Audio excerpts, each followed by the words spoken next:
Hai, balik lagi di RWPP Plot. Bayangkan jika kalian hidup di sebuah dunia yang di dalamnya ada 5 ras: iblis, roh, hewan buas, malaikat, dan manusia. Lalu kelima ras bertempur sampai menciptakan kiamat dunia, dan kalian adalah seseorang yang akan merubah dunia.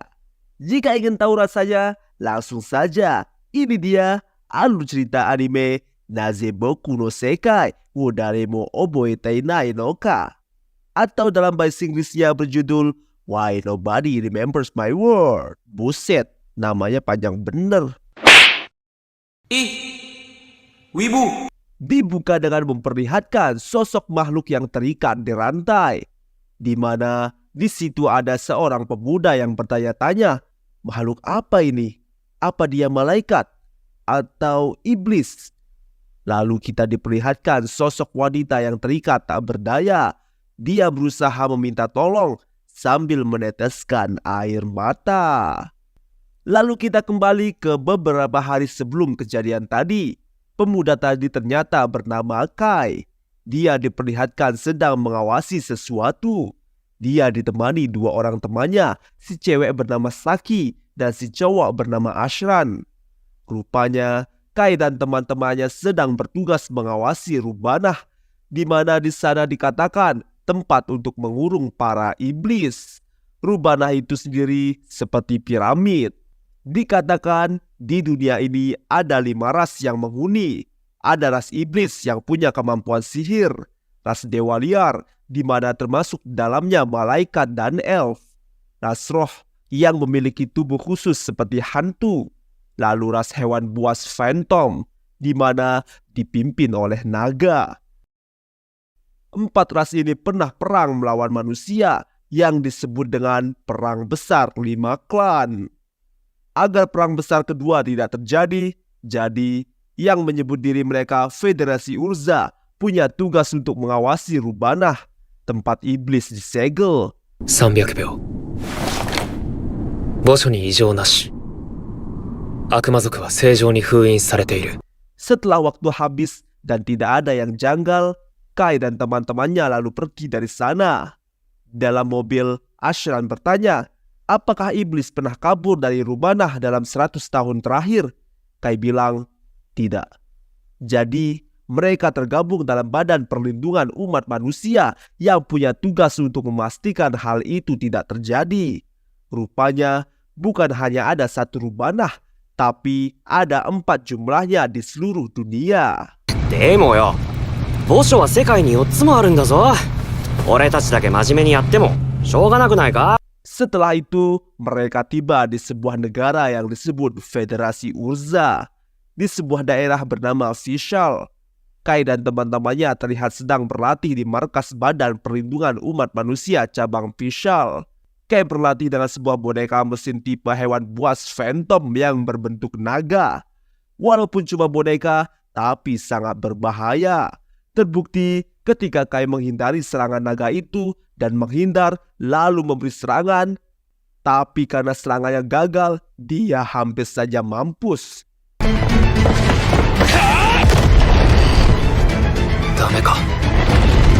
Tapi untungnya Saki cepat mematikan boneka itu dan Kai pun selamat. Saki bilang tidak ada gunanya berlatih, kecuali Kai terlahir di era perang besar. Nama Kai akan tercatat dalam sejarah seperti peramal Sith. Dikatakan peramal Sith adalah manusia yang berhasil mengalahkan keempat pahlawan dari masing-masing ras, di mana ada pahlawan ras iblis, permaisuri kegelapan, Vanessa, pahlawan ras dewa liar, penguasa surga, Alfreya, pahlawan ras roh, penguasa roh, Rikugen Kyoko, dan pahlawan ras hewan buas phantom, Kaisar Taring Red E.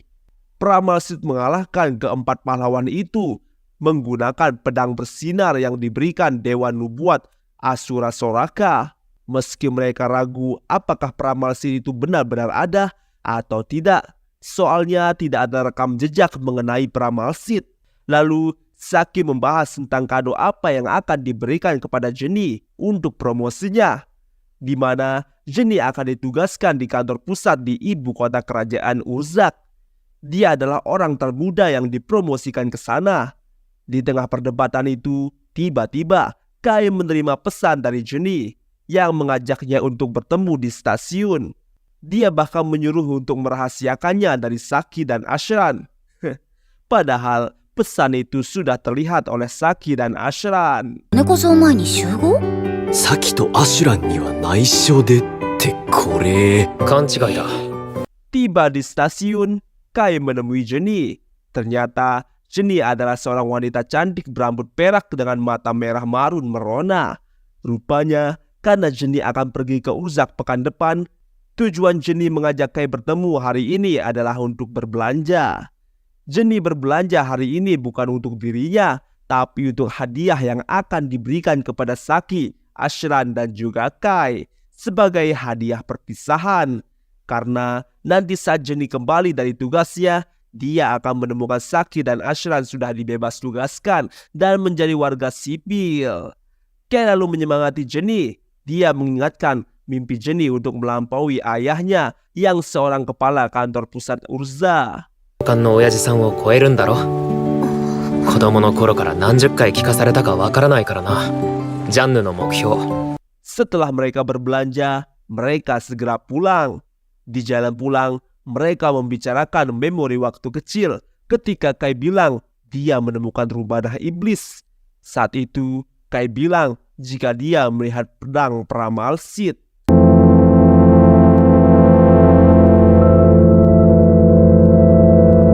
Tapi tidak ada yang mempercayai Kai, makanya dia diam saja. Dan karena kejadian itu, Kai bertekad menjadi seorang penjaga rubanah. Saat lampu hijau dan mereka menyeberang, sesuatu yang aneh terjadi. Seperti terjadi sebuah glitch. Tapi anehnya, hanya Kai yang melihat itu. どうしたのさっきから。この現象が見えているのは俺だけなのか。 Lalu tiba-tiba, sebuah portal terbuka dan menyedot semua orang termasuk Jenny. Dan ada suara yang mengatakan untuk memulai kembali kelahiran dunia. Dan jep, semuanya hitam. Kai tiba-tiba berada di tengah reruntuhan kota yang hancur seperti disebabkan oleh perang. Di tengah kebingungannya, tiba-tiba sosok monster besar datang. Ternyata itu adalah iblis. Tanpa babi bu, setelah melihat manusia, iblis itu mengeluarkan lingkaran sihir dan bersiap menyerang. Dan bam bam bam bam bam. Brutal sekali. Kai berusaha menghindar sampai koper senjata Kai terbuka.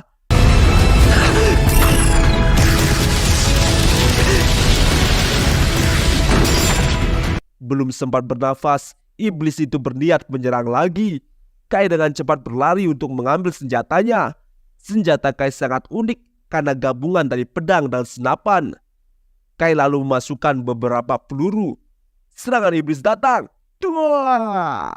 Tapi Kai sudah bersiap dan dua. Dan itu berhasil menahan serangan iblis. Rupanya Kai menggunakan peluru khusus, yaitu peluru elf.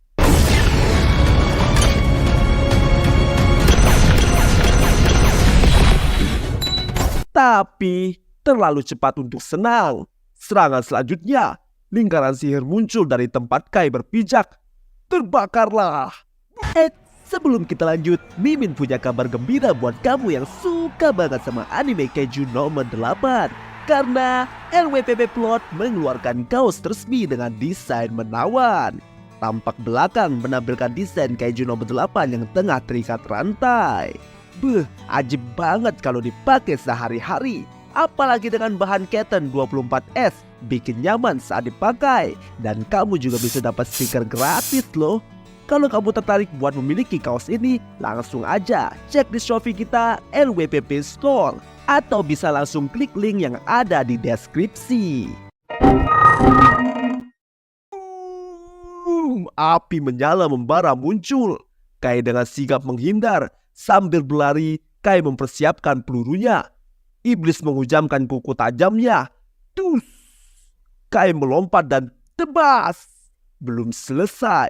Tuah! Dan iblis itu pun meledak dan mati.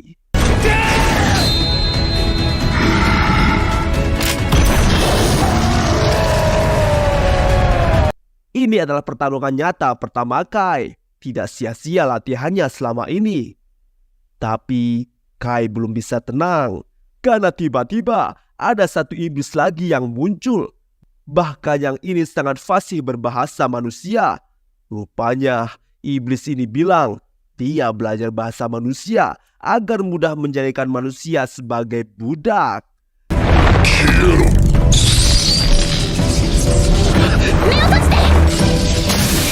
Lalu iblis itu siap menyerang Kai. Tapi seseorang melempar granat kejut yang membutakan mata iblis. Lalu Kai ditarik ke dalam mobil. Rupanya itu adalah Saki.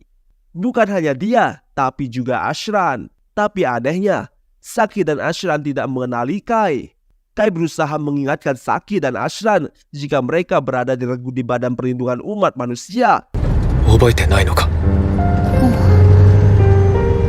俺たち人類庇護庁で同じ。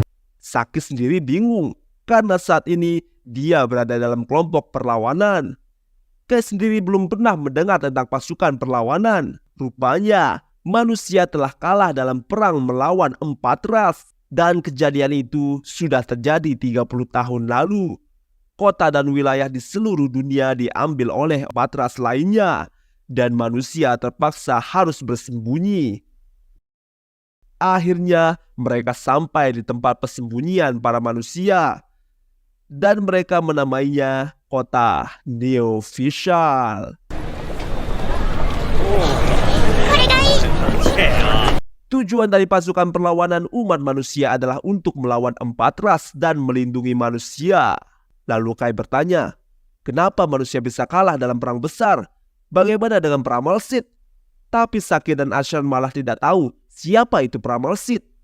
Kai mengatakan seharusnya ada pahlawan yang mengalahkan 4 ras lainnya.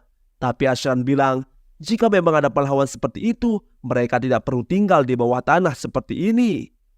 Lalu tibalah unit utama pasukan perlawanan. Unit utama dipimpin oleh komandan. Saat Kai melihat komandannya siapa, ternyata komandannya adalah Genie, yang di sini merupakan seorang pria. Aneh sekali. Honto ii otoko yo ne, Channu sama. Kai masih bingung apa yang terjadi dengan Genie. Bahkan saat Genie bertanya tentangnya, dia tidak mendengarkan. Saat Genie mau pergi, Kai memanggil nama Genie dan meyakinkan Genie jika dia mengenalnya. 待ってくれチャンヌ。俺だよ、カイだ。 Lalu, kenapa Genie berpura-pura menjadi laki-laki? Tanya Kai. Tapi Genie tidak mengerti apa maksud Kai. Saat dia mendekati Genie, dia dihadang oleh salah satu prajurit bernama Valin. Tapi Genie menyuruh Valin untuk melepaskan Kai dan berlalu begitu saja.